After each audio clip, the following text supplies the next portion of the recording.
Maneva na sema PENDREAM TV. PENDREAM TV de osia dem yopo.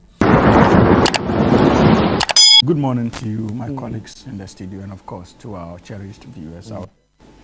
Nana, listening to you, though I was late, for a moment I was confused whether indeed the 24-hour economic policy was part of the agenda for today. No, it was not. That notwithstanding, I was excited that once again, as a ruling party, we are given an opportunity to more or less explain the rationale behind the 24-hour economy, because it is an important blueprint, not just for the National Democratic Congress, but we believe, like President Mahama indicated in his launch, for the Republic of Ghana.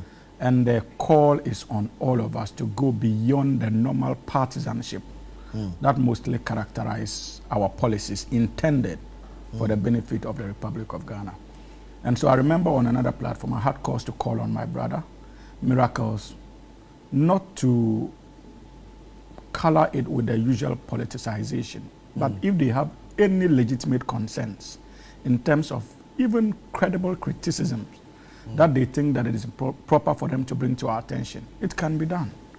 As a government that is listening, reflective of the personality of His Excellency President Mahama, I think that we are unwilling, or we would resist any attention at invitation to once again make the 24-hour economic blueprint a partisan football. And that is why our doors are open all the way through in terms of our commitment to getting it work. And yes, we are not disputing the fact that some of the ideas contained in the documents are not reflective of policy directions of some of our ministries and departments. But if you listen to us, we've been consistent in terms of the policy. We've argued. The bedrock of that policy has to do with how disintegrated our economic institutions have been over the years. And so as one major objective, it was intended to more or less bring it to the center and integrate the policies and give it that focus so that government institutions, private institutions can interact effectively for us to reap the needed benefits in the sector. Because I'm sure that you have followed over the years, on annual basis or sometimes after 4 or 5 years, we are told that the GDP has grown. But in terms of its reflection in job creation, it has been minimal. It continues to dwindle. Because in the 1990s, anytime the GDP of our country grew, there was a commensurate increment in terms of employment in the region of about 0.7%. Today, even with high rates of GDP growth, commensurate creation of employment opportunities revolves around 0.2%. That tells you that the growth in GDP is not actually reflecting in terms of job opportunities for teeming youth of our country out there. So there's the need for a government that is familiar with these statistics to bring on board policies intended to take advantage of GDP growth. And that is the whole rationale. Again, another important aspect of the policy has to do with the fact that even in opposition, we never said that government was going to be the major implementer of the policy. We're consistent. We said that as part of our responsibilities, we needed to create an enabling environment and provide the needed assistance to the private sector to be able to drive that policy and create that 24-hour economy.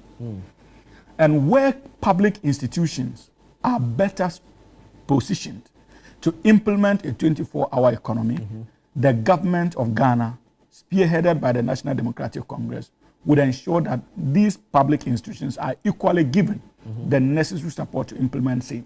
And it is therefore not surprising that you have heard the Ministry of Foreign Affairs, for example, the Passports Department, they have started implementing the 24-hour economy. Again, BOST is also preparing the grounds to implement the 24-hour economy. Ghana Publishing Company Limited is already on the 24-hour economy radar. DVLA is doing that. These are public institutions. And that has been our position. Now the objective is how to provide the needed incentives for the private sector that is expected to drive this growth to be able to implement the 24-hour economy so that we can effectively implement our 133 policy. One job, 3 shifts, 3 different people. So the NDC is still committed to that, but we know that we need to give the private sector the needed support to be able to implement that. And in so doing, we are also tailoring it in such a way that it can feed into our export drive. Right. So, for example, in the agriculture sector, we are looking at ways of empowering youth who are into agriculture. So, if for nothing at all, we can increase production when it comes to rice and maize and ensure that it contributes to our export basket, and in the long run would create viable jobs for our people. So these are the objectives. These are the plans. And so we have not departed in terms of the promises we made. We have a 4-year mandate, and we have said that we'll begin to see the fruits of the 24-hour economic policy launched by His Excellency President Mahama in about 18 months' time. So be patient and judge us by that promise. So it is not something, I see we are dealing with a president with a track record. This is a president when he was saddled with challenges in the energy sector. He came with policies then the NPP described as over-ambitious. But at the end of the day, it led to incremental contribution in terms of our energy generation capacity in the Republic of Ghana. He also proposed ESLA, intended to take charge of our financial difficulties as far as the energy sector is concerned. Again, it took the NPP to batter that policy and took it for granted and misused the process of ESLA. This is a president who once again, when he was confronted with the issue of revenue administration, developed and pushed through the Revenue Administration Act. That eventually led to the establishment of the tax refund account of about 6%. That day, as a government once again decided to misuse and as a result of that, they decided to pay for all kinds of questionable contracts like SML. When these policies were intended to have an effect directly on the physical space of this country. So we are dealing with a president with a track record, and be rest assured that this one, once again, will be given the needed support. And our invitation to them is to be patient and approach this thing with non-partisan colors. In 18 months, and we have learned useful, we have learned useful lessons from the many promises they made to the good people of this country in opposition. Remember the one district, one factory that his boss championed. Remember one district, $1 million, one village, one dam, and the fate of these initiatives that they used to deceive the good people of this country for votes. So if there's a political party that is known for its appetite for deception when it comes to winning political power, I think that Dr. Mahmoud Bawumia and the NPP effectively represent that. And so we are learning useful lessons from that past, and we would not be willing to be tagged in the light of his own boss, Dr. Mahmoud Bawumia, and the new Patriotic Party at large. We would want to be treated differently by the good people of this country, because we still remember the humiliating defeat that the good people of this country subjected them to, largely because of their deceptive politics. So we would learn useful lessons, because we wouldn't want the good people of this country to treat us in the same light. Ablekuma North. Now, on the issue of Ablekuma North, you see, Nana, I will start with Senior Comrade, though his views appears quite, unfortunately, for some time now to be against the National Democratic Congress government and party. But he still remains my Senior Comrade. You see, Senior, in reality, the NDC has not changed its position when it comes to this current Electoral Commission. And make no mistake, the NDC is not in any way supporting even the current decision as far as Ablekuma North is concerned. Let us get that fact. We have been consistent from day one that this is an Electoral Commission that has demonstrated gross incompetence. And for the safety of our democracy, there's the need for us as a people to begin to ask questions. And if need be, activate processes to take them out of these offices for the safety of our democracy. We've been consistent. Remember, and I sympathize with the new Patriotic Party until yesterday, because I think that their official position is now known.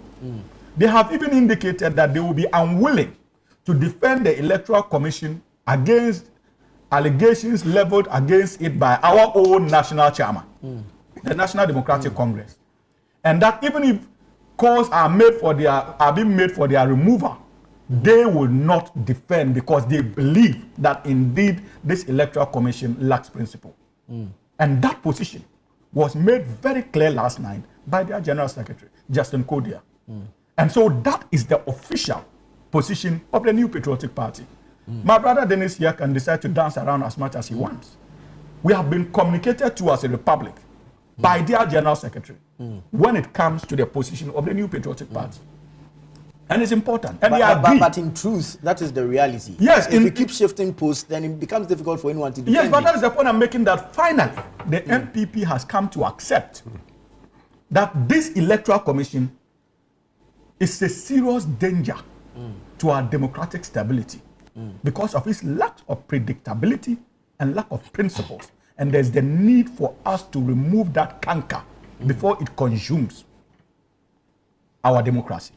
It's important for us to acknowledge that fact.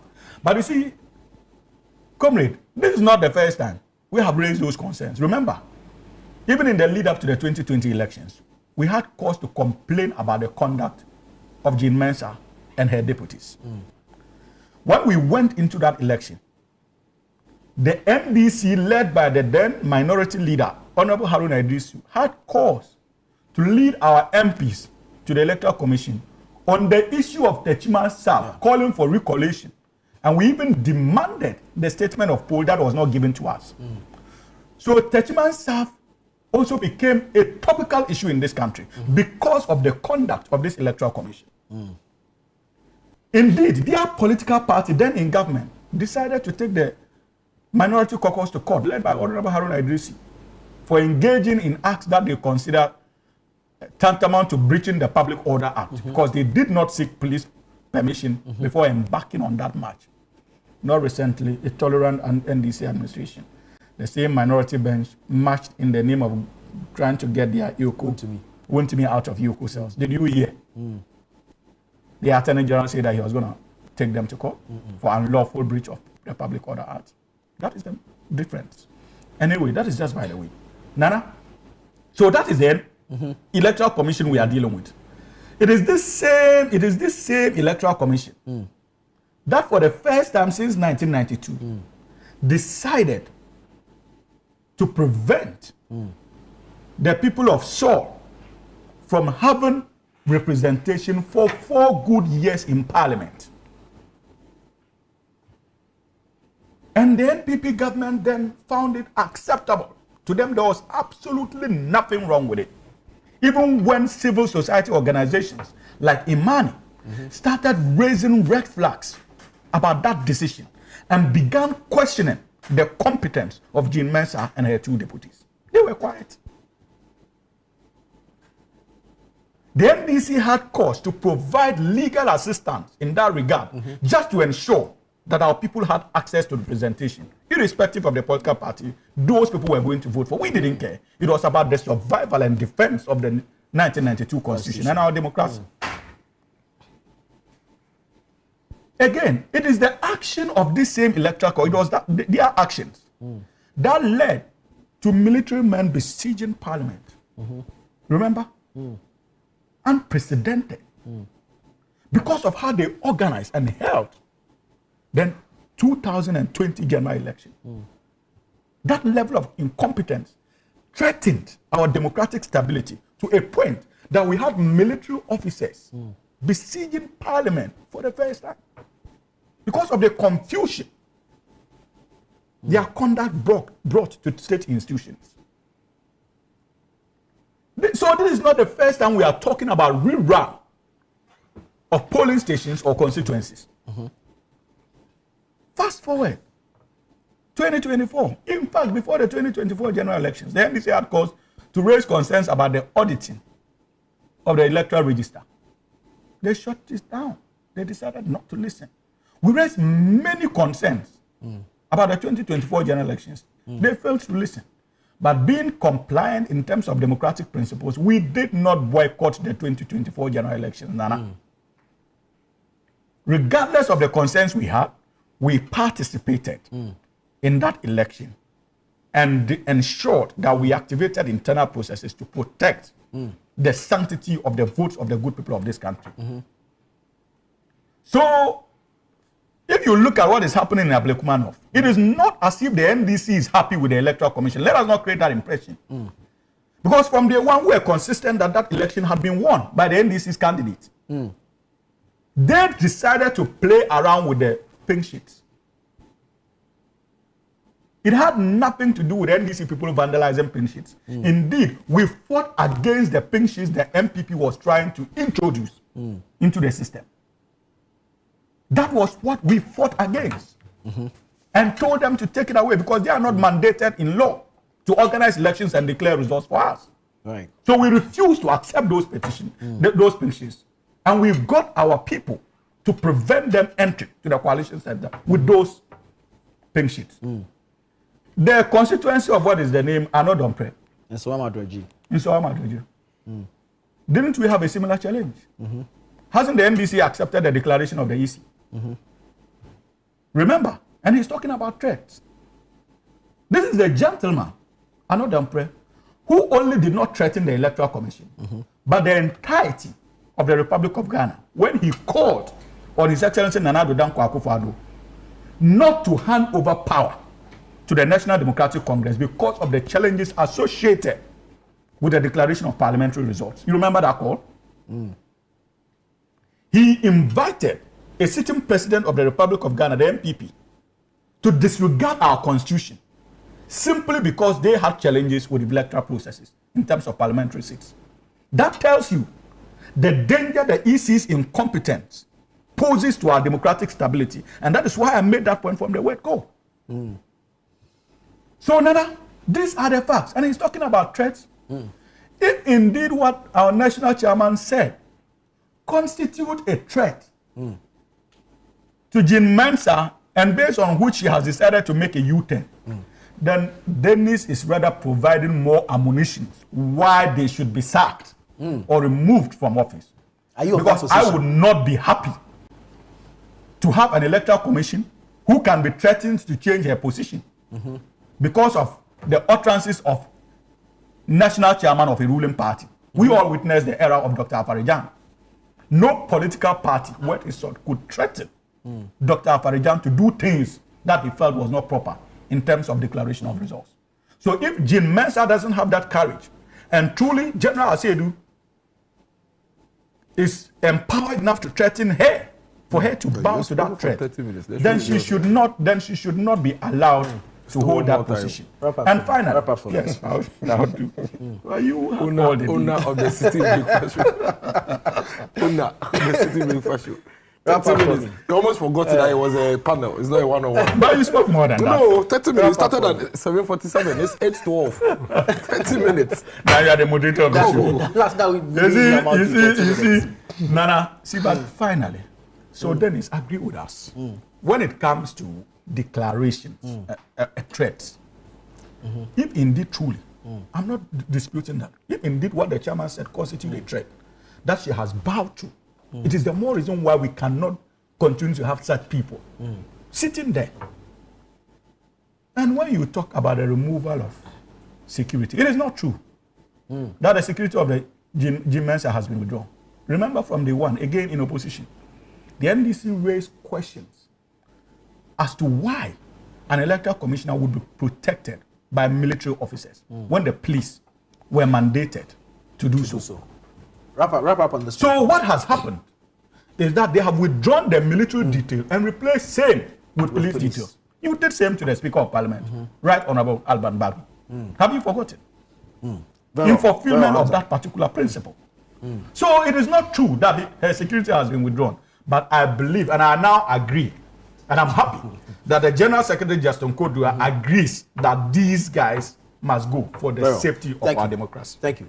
This Ablekuma nothing, and then we can make progress onto other matters. You know, the NDC, for me, I keep saying it, that the last 6 months that they've been in office, two things happening. Either they've forgotten that they are in government and that they have a big responsibility to keep this country intact more than any other persons, or they are still delusional about what exactly the mandate was that was given to them on the 7th of December. At some point, I feel that they seem to think that the country was sold to them. It is not in your place, not in any of your places, to sit on TV and say they must be removed, they must be sacked. That thing irks me. He never said it anywhere. Kodwe has never said anywhere that the Electoral Commission should be removed. Yes. It is the most reckless position of anybody in in our democracy to think that at your own wish and command, certain institutional heads should be removed, like they are doing to the Chief Justice. It doesn't make sense. Because you see, the danger is that if you continue to go on this remove, you are basically making these positions conterminous with other governments that come to office. Yeah. We are raising issues of concern with an institution that needs to be fixed. It doesn't mean that they should be removed. Is it the case that at any point in time where the Electoral Commission in place, if you remove them today and bring new persons, are worrying, they should be removed? That at any point in time where you find that an institution is doing something that is not right, your only solution is to remove them? Where did that come from? How did the NDC all of a sudden think that because they are in government, everybody should be at their beck and call, and that they can just get up? And you see, sometimes pay attention to their body language. The manner in which they said should be removed, should be started, as if it's their birthright. As if they have that birthright to decide who breathes and who doesn't breathe in this country. They should pull the brakes. All right. They should pull the brakes and be extremely cautious that they have a big responsibility to keep the peace of this country, not any other persons. And so you continue playing these drums. It will get to a time where you will be trapped in your own horns, that like they've been trapped today. Today, the banks that will operate at midnight, the factories that will work 24 hours, the ministries that you are going to employ 2 more people for you to be 133, you are here talking economy and talking industry. After your president at your manifesto launch held your manifesto and said nightclubs will operate 24 hours. Where is that in your policy? You are telling us about how we should relax, we should calm down, and that is an economic... Just 18 months. You didn't promise us an economic policy, but a 24-hour economy. They are 2 different things. You surely are going to implement an economic policy. You surely are going to launch an economic recovery plan. Beside that, you were quite specific. And we are talking about specificity. Very well. That is, you are taking us back to no, I am not. I'm making comments. You have 2 minutes on this. The specificity were that you made the Ghanaian young man at Amanase in a Yesuano constituency think that immediately he votes for you, this country is going to run on a 24-hour situation, and that is going to create an opportunity for him to work. Your government communications minister said it. I was seated by him, running his mouth like he's doing this morning, that watches sellers will operate 24 hours. At some point, your chairman said that vulcanizers will operate 24 hours on the Techiman Road. That is what we are talking about. We cannot find that in that document. The document that you have launched as a 24-hour economy is a complete variance with what you promised us. And that is what we are talking about. So they should continue. They have 1,228 days. On the countdown. I'm looking at the time. So He's still counting down. You spoke for 30 minutes. I'm talking to you. You are not 2 minutes on this. We are wrapping up on this matter so we can make progress. You spoke for 30 minutes. Like you did when I was speaking. Final take you spoke for 30 on minutes. Ablekuma not NPP's boycott.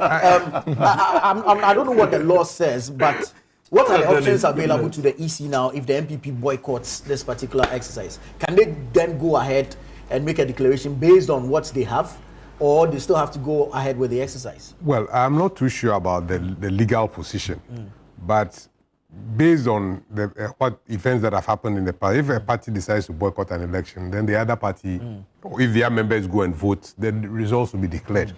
But let me just say that I think that we should be worried as a country because there's a character deficiency within all of us.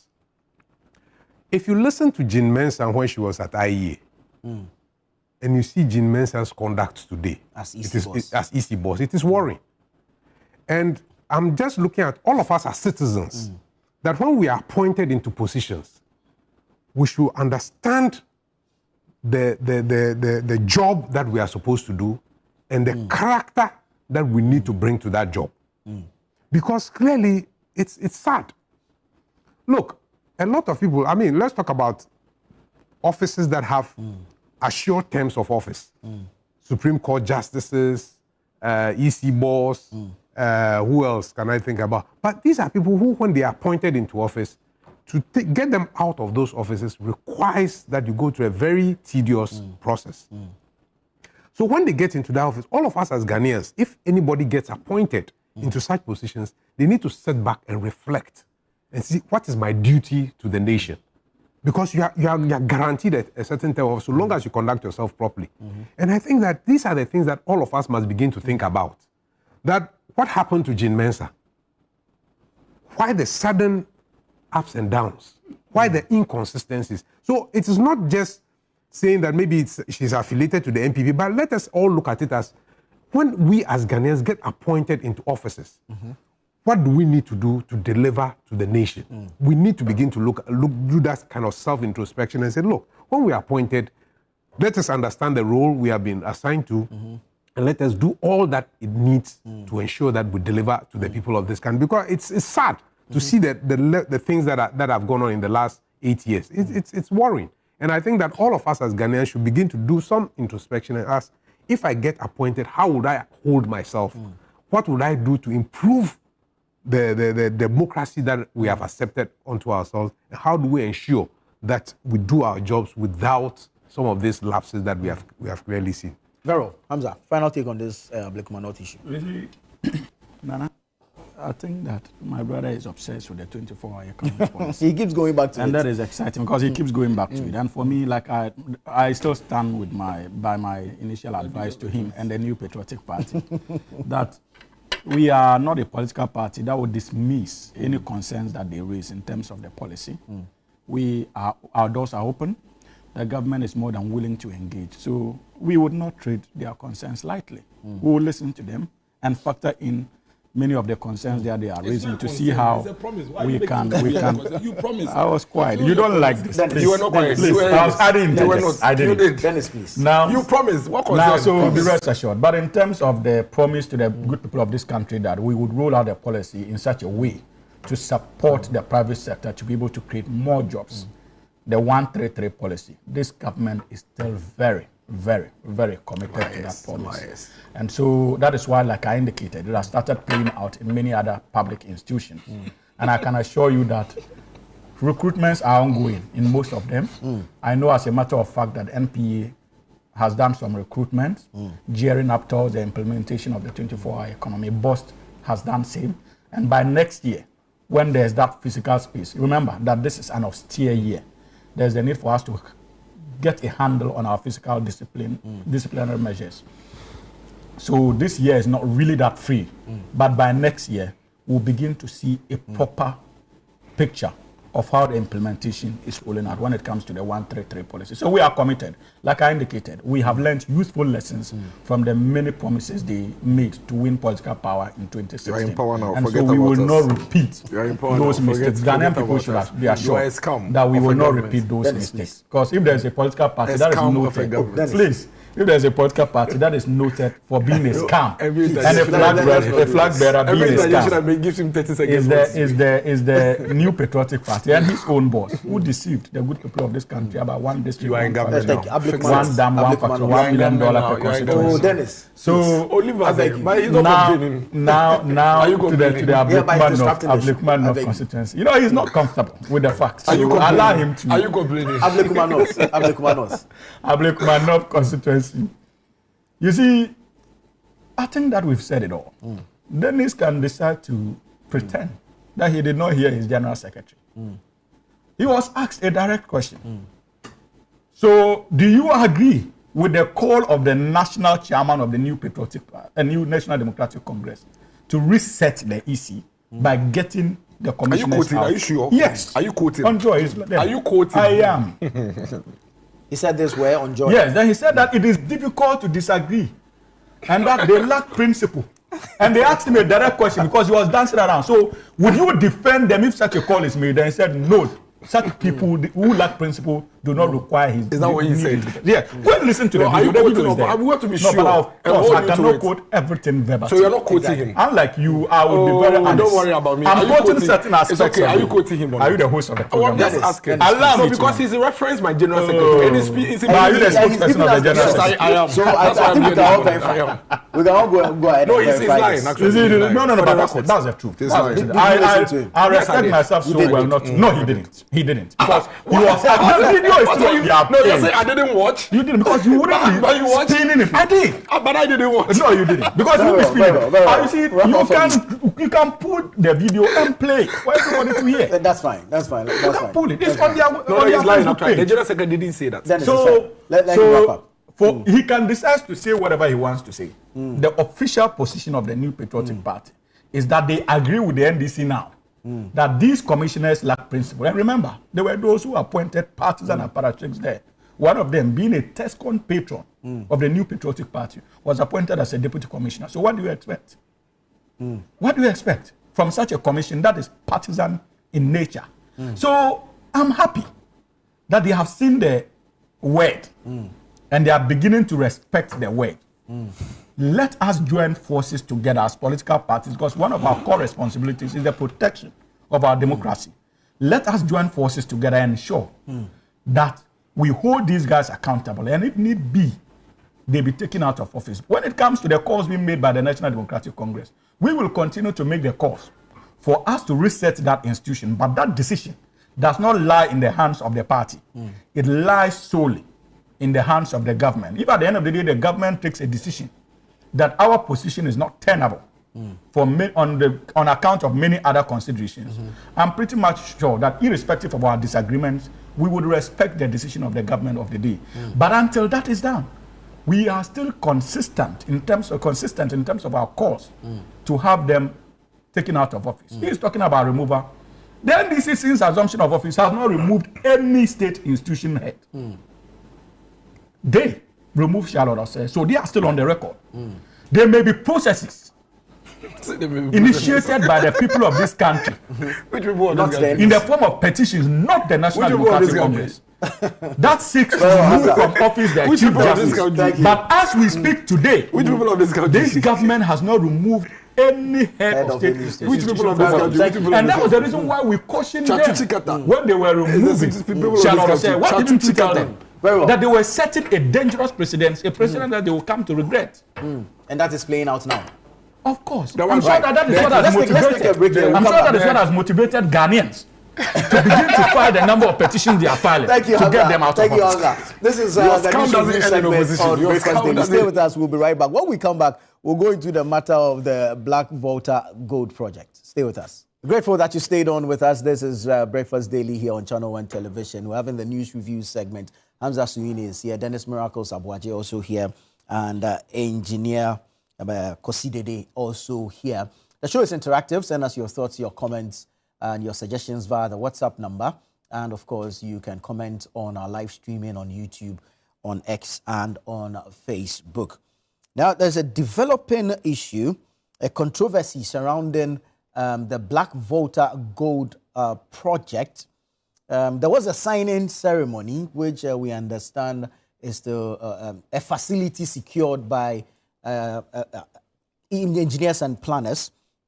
But we're being told by Azuma Resources, who we are told are owners of the Black Volta Gold project, that we should ignore that signing ceremony, that it was staged. I want to have some understanding on this particular matter. Hamza, let me start with you. Your thoughts on this Black Volta Gold project. This signing ceremony was on a facility secured, but has the acquisition been completed?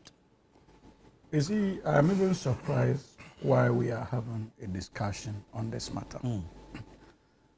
I have followed the news over the period that since the signing incident happened.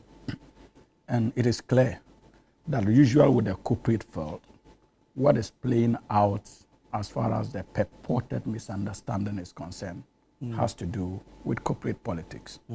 And corporate politics is entirely different when it comes to our everyday socio-political engagements in terms of the political arena. So it happens. Many of these things happen when it comes to corporate takeovers, not just in Ghana. If you are a follower of the news, even in the United Kingdom and that of the United States of America, this is what happens when private entities reach agreements amongst themselves, especially when it concerns takeovers. These politics are expected. So it is important for us to put that in perspective. Unfortunately, it is playing out at a time that one of the major players happens to be a relative of our sitting president. It does not mean that this is the only time that news has come up. Indeed, even before President Mahama became president, engineers and planners were already engaged in that tussle with Azuma Resources. So it outdates the life of this particular government in a way. And it is important for us to put that in perspective. And following the news, one thing is clear. I am told that when it comes to the black voter, it was under the hands of Azuma Resources, Azuma SA, and there's also Azuma Ghana, I'm told. Now, with Azuma Australia, rather, in the case of, so there were three major shareholders, Azuma, Edic, and another company like that. They were the three shareholders that engineers and planners decided, based on an invitation extended by these shareholders, to sign an agreement for the acquisition and development of the mine. So there were two aspects of that agreement. One, to acquire, and two, to develop the mines. Now, that agreement was done without Iberia Capital, because Iberia Capital claiming now to have about 46% shares or so in the operations of Azuma Resources is only an investment fund that has put in money as far as the operations of the black voter is concerned through the three major shareholders. But in terms of the engagement, engineers and planners had no form of engagement with Iberia Capital, which is the investment fund. But the major shareholders of black voter. That's IJPT, Kango, Azuma Resources. Absolutely. So that we should limit it. So as far as I'm concerned, Iberia has no standing in this matter. And I am told that when they were having issues in terms of compliance with the terms of the agreement, remember it was signed under His Excellency President Nana Addo Dankwa Akufo-Addo. So the discussions predate this government. Unfortunately, like I said, corporate conflict, things went south somewhere along the line because, according to the information we are receiving, Iberia is an investment fund. So at the time that the three shareholders decided to sign the agreement with Ibrahim's engineers and planners to acquire the said property, the said concession, both to acquire and develop, gold prices in the international market were quite low. And because Iberia is an investment fund, immediately they started seeing signs of recovery in terms of gold prices. They mounted enormous pressure on the three major shareholders to renege on the terms of the agreement they had signed with engineers and planners. And so engineers and planners quickly, because it's an investment fund, they are interested in profits and viability of investments. So if they realize that instead of the $100 million that they initially agreed with Ibrahim's engineers and planners, based on the terms of the initial agreement, they could get more than that because gold prices started going up. An investment fund would do everything within its power to frustrate the processes, to be able to reap the benefits associated with the new prices that were coming up. And so that was the basis of Iberia's interference. Now, it should be clear that when the three shareholders decided to backtrack, engineers and planners went to the High Court. And the terms of the High Court decision is quite clear for everybody to read. They prevented the three major shareholders from interfering with the acquisition rights and that of the development rights of engineers and planners. And also gave a tacit approval to engineers and planners in tandem with the contractual arrangements to go out there and secure loans for the development of the mines. That is the Black Volta mine. So the ruling is there. Now, engineers and planners didn't stop there. They decided to kickstart the processes of arbitration. The arbitration documents are there, including the response of the three major shareholders. They are not disputing the fact that the mine was sold to engineers and planners. What they are simply demanding now, as part of their counterclaim, is full payment of the particular amount, including interest that Ibrahim's engineers and planners were billed to pay them, and failing to meet the deadlines of the payment, and for which reason they feel that they are entitled to interest. These are the documents before international arbitration in London. And that is not contested. So if you follow the discussions, Azuma Resources is quite clear. They are quiet. Congo is quiet. Edic is quiet. Those who are making all the noise in the media has to do with the bearer capital. But if you look at the nature of the agreement, there has no standing or whatsoever in the agreement that was signed between ENP and that of the three major shareholders. And so I am not even interested in a bearer's role as far as this whole transaction is concerned. So we must be careful. I can understand the desire to introduce political coloration to it. Like I said, when the agreement was being signed, President Mahama was not president, and this was not in power. It was under Nana Addo Dankwa Akufo-Addo. When negotiations at a point were being carried out to get GRA to review the tax fines on the three major shareholders, President Mahama was not president. It was Nana Addo who was president, and Dr. Mahmoud Bawumia, vice president of the Republic of Ghana. When all these decisions were taken, Ibrahim is a commercial person. We must begin to respect his commercial transactions because it predates even the politics of his big brother. And those of us who have associates in government, we feel the pain more. Because there are certain things that Ibrahim could have done. But now that His Excellency President Mahama is in power, it becomes naturally limiting for Ibrahim Mahama to do those things, because immediately he does it, there's the tendency for all of us to quickly jump on the gun and say that no, he's doing so because his brother is president. We are being unfair to the gentleman, and such pain, you can only understand that pain if you have an associate in government. Trust me. If these actions that Ibrahim is engaged in happens to be actions that he was not engaged in before his brother became president, understandable. Are you in we a did similar that boat? to him. Are you in a similar boat? I am. So you can share in the pain. I can share in the pain. There are certain decisions I cannot take. There are certain drinks he can't drink in his No, constituency. see, no, it not just that. There are certain decisions I cannot take. Today, even if I look good, if I'm looking good, I'm struggling to look good, it will be attributed to somebody. But they are not lying. They are not lying. You understand? Why are they not lying? They are not lying. Hamza, wrap up for me. This is important. So if you don't feel the pain yet, and even my own actions would unconsciously have serious repercussions on my own big brother. So I'm walking on eggshells all the time. You people expect that our brothers should take care of us. Not so. Yet still, if you see me at my brother's place tomorrow and today, you begin to raise question mark. If you hear that he has given me something, you begin to raise question mark. Oh my God. But so that is the kind of difficulty we find ourselves. And so I can understand Ibrahim's pain. And I sympathize with him because we did same to him when his brother became president the first time. Forgetting that many of his contracts he secured even before the NDC came into power under President Mills. Let us respect the right of the gentleman to go about his businesses. He's not somebody who has suddenly become a businessman because the president, the brother is a president. Thank you, Hamza. Dennis, Black Volta Gold Project and all these controversies around it. Nana, easy. May God give all of us long life. Because it's quite obvious that time reveals a lot. And like it has become a mantra on social media now, let all of us give time. Some time. I feel Hamza. I see his passion.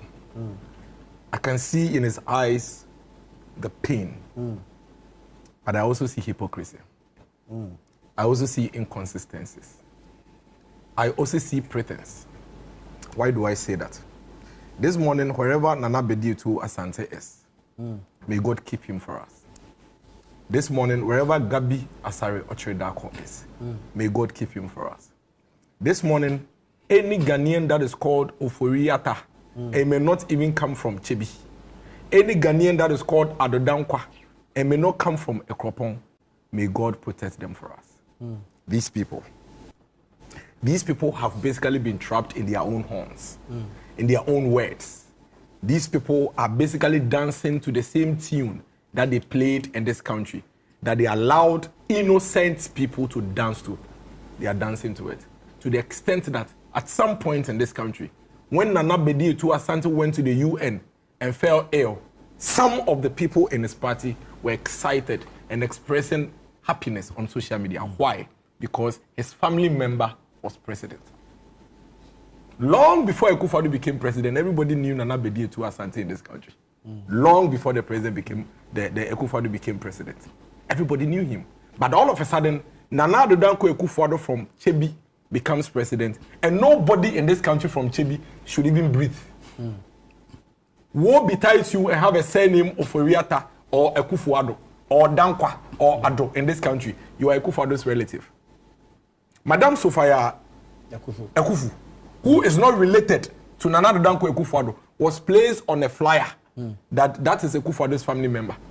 Gloria Akufu, who was not related to Akufo-Addo, who has been practicing her law for years, all of a sudden becomes Attorney General. She cannot live her life because she has a name Akufo-Addo. Today, you are sitting on TV and I could see the tears in his eyes. You know why? Because his brother can become president or he can become president. And he would have to face it. And I can assure Hamza, whether he likes it or not, on any day, and I wish him well, that he becomes president and his brother is there, will use the same thing that they did to the Achim people. These people went to sit somewhere and criminally concocted a book called Ejapadie. It took us years before we were able to figure out the criminality in that document and realize that apparently there was no document called Ejapadie. Rather, what they were doing is that as and when issues were spanning out, they were documenting it. Is he talking about black voter? I beg you. You can't tell me what to say. You can't tell me, please, you can't tell me what to say. These people, today, we have an Onuapaye book playing out. Where is it? Onuapaye, you haven't seen it? No. I'll share with you, complete PDF. Onuapaye. Where they are basically sharing the generational assets of this country. This were not amongst themselves, but between two brothers. How? And you are telling us that all of a sudden, you are telling us that you can feel the pain. You can feel the... Let me tell you, me, I am one hell of a consistent person.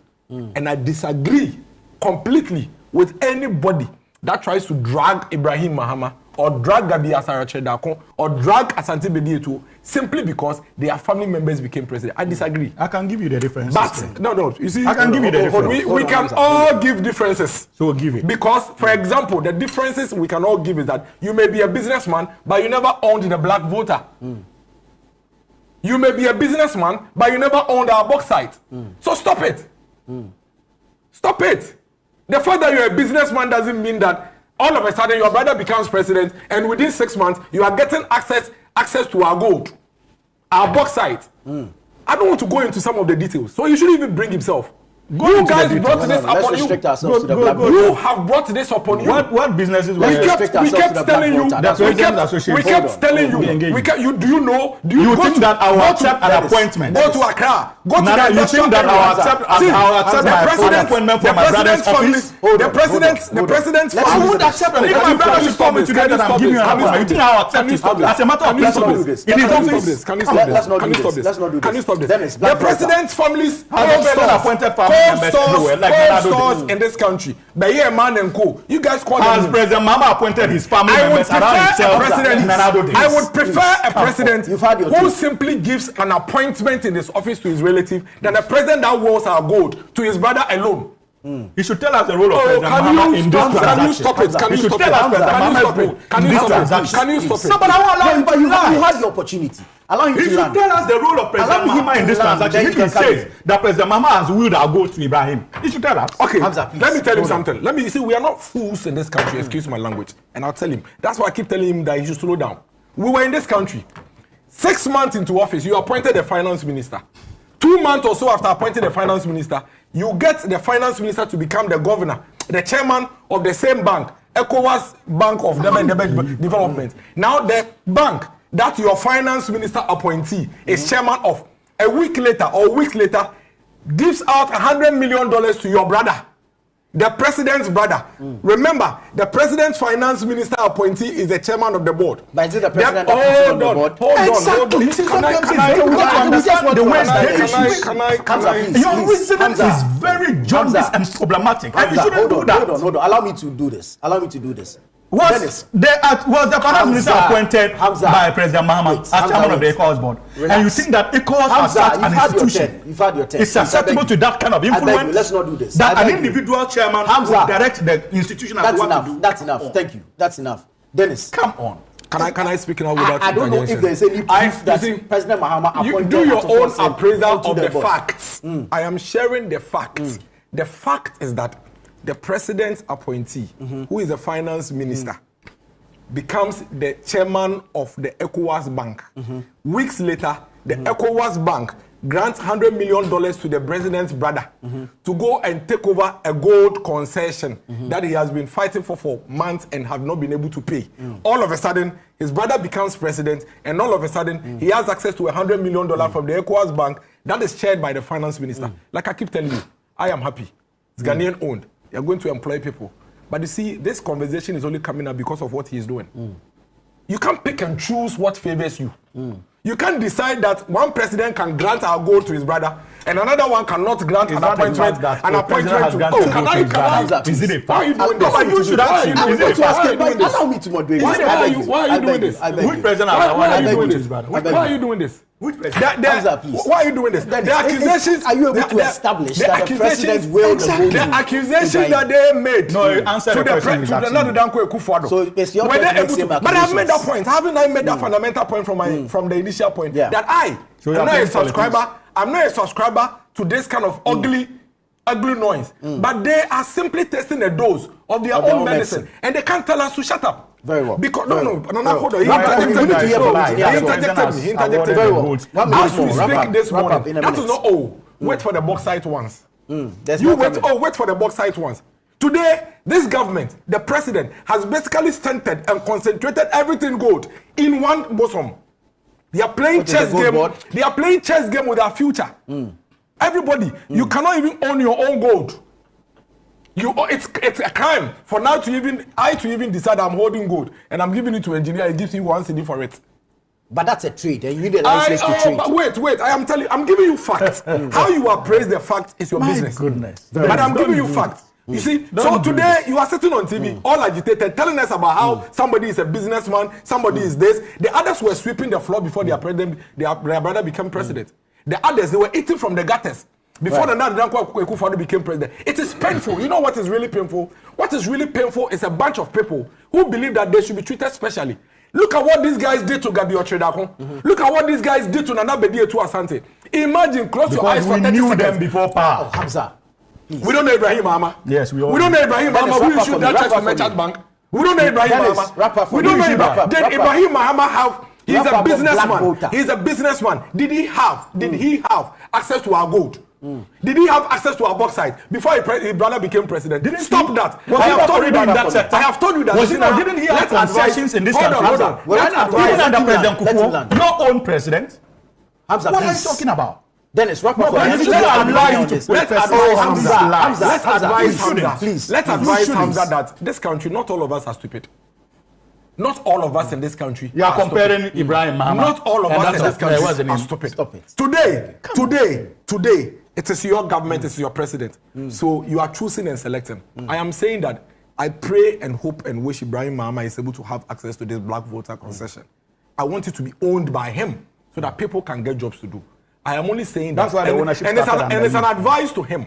I'm only saying that they should be ashamed of themselves with how they treated Very Ekufuado well. and Very well. and his family people. Knowing what they are doing now. Today, they are willing our gold to one person. That is fine. Thank you. But they should close their eyes for 30 seconds and imagine if what is happening today with Ibrahim Mahama was happening under Ekufuado with anybody with an Oforiata name or with an Ekufuado or Adedankwa name. That is what we are talking about. Thank you. And you should slow down with Thank you, that. Dennis. Otherwise, Thank the sort you, of things Dennis. that will come up, he will be surprised. Thank you, Dennis. Engineer, your take on this. Yeah. From what I hear, in the corporate world, this will sound almost like what they call a hostile takeover. Right. But I want to believe that there are corporate entities involved in this, and therefore ultimately some court will settle this matter. For instance, what risk assessment did the bank do before giving out a loan to engineers and planners? So these are things that we will need to look at as the courts will possibly look at as this plays out in public and then finally in the courts. So I think that we should look at it in that way. But the other thing that seems to be playing out is, has it got anything to do with the sitting president? I would leave that out for now, because clearly the processes started last year and are being consummated now. So I will leave this for the courts possibly to ultimately settle. But I think that we need to be minded by the international, how people see this thing, so that hopefully the courts, when they settle it, will not look as though it's a president trying to favor his brother or anything like that. But I think that it is the interest of Ghana that we develop our resources properly to the benefit of the people of this country. But that's about all I have to say on this. Right. Engineer, you haven't used much of your time, so I give you the final minute. I mean, we actually have just 1 minute to go. No, we cannot manage. This matter is also important. On the issue of road infrastructure. No. We have said so many times. We have a matter of equal importance. The road infrastructure in this country is not good. Go and buy airtime. Let's hear from engineer and expect in the field. I will not agree. I have worked in that sector before. Why are you not interested in hearing from me? The two of you have had a go at each other on this matter. Engineer, 4 billion cedis to settle road debts. I simply think... Dennis, please. Why are you not comfortable? Thank you, gentlemen. Thank you. Why are you not comfortable? We'll find more time to do this. Thank you. I simply think that it is... 1 minute. When governments go into and sign contracts with contractors, that they respect the terms of the contract, because it does not inure to the benefit of the Ghanaians when certificates for payments are delayed unduly, because then the cost involved in going back to continue the work escalates. Right. So for me, I think that governments and through our public servants must learn to respect contracts as they are structured, because we sit down and we agree and we sign a contract. This is what I'm going to do, and when I deliver my certificate, you invest and then you pay me within a certain time. Once we don't respect those things, it affects the quality of job that is done. It also affects the cost ultimately. So I think that once the government has agreed to release some money, they should do it expeditiously and ensure that contractors get paid and things are done properly. Very well. Thank you, gentlemen. Unfortunately, I'm not PENDREAM TV. Now, so far so good. Say open online portal e Ghana. Nipa share, nipa follow, nipa comment here. To my best of knowledge, without any biases, PENDREAM TV.